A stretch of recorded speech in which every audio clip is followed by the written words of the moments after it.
जय श्री राम दोस्तों। आज का हमारा टॉपिक है गुरु नानक पातशाह के 3 मूल सिद्धांत। सबसे पहला सिद्धांत है सच्ची सुच्ची किरत करो।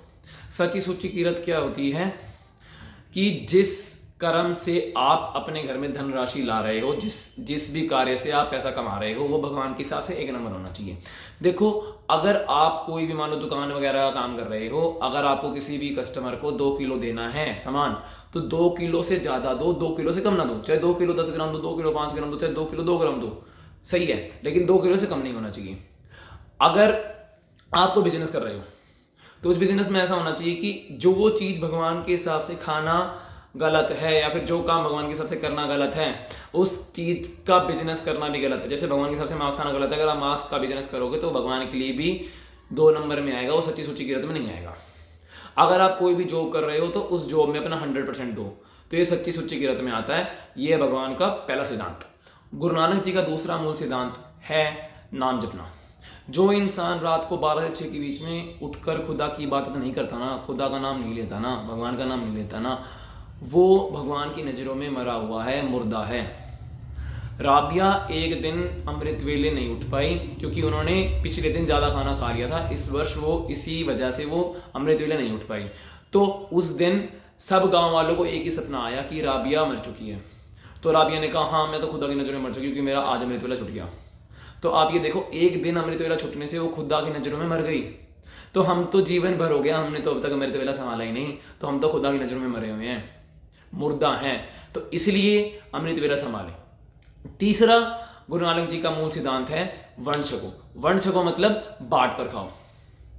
अपने कमाई हुई धनराशि में से का 10% 1/10 अलग कर लें किसी अच्छे काम में लगाने के लिए, लेकिन वो असली में अच्छे काम में लगना चाहिए।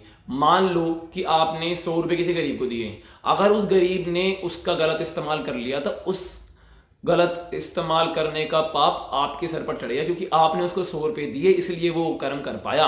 तो इसलिए जो भी 10 निकाल कर आप अच्छे कार्य में लगा रहे हैं, तो वो आपको 100% श्योर होना चाहिए कि वो सही जगह लग रहा है, गलत जगह नहीं लग रहा।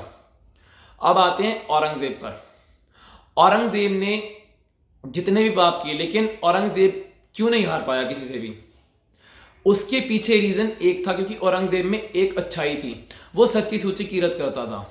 वो जो लोगों का धनराशि टैक्सों से आता था, वो उससे अपना खाना नहीं खाता था, वो अलग से टोपिया सीता था, और जो टोपिया सीकर पैसा बचता था, जो पैसा आता था, वो उससे खाना खाता था। इसलिए कोई भी उसको नहीं हरा पाया। तो इसलिए जो भी सच्ची सुच्ची किरत करता है ना, तो उसको कोई भी जिंदगी में हरा नहीं पाता।